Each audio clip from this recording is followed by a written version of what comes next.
Hello and welcome to Zenith Properties. In this brief video series, we're going to be going over some brief maintenance tips for your home during your tenancy. That is a tenant responsibility.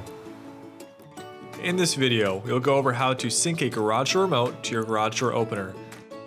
At the end of this video, we'll also go over how to create a new keypad code for your garage door opener.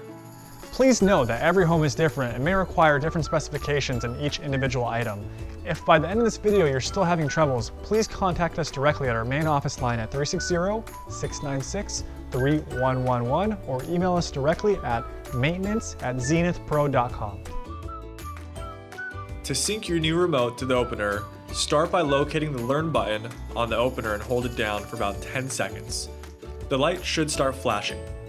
Hold down the corresponding button on your new remote for about 5 seconds. The light should indicate that the remote has been successfully synced.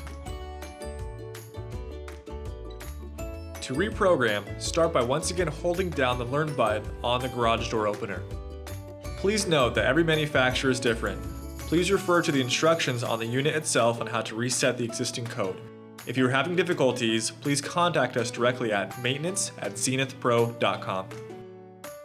Once you have pressed the Learn code on the opener, you have 30 seconds to type in a new 4-digit code and press enter. The light should flash that the pairing was successful.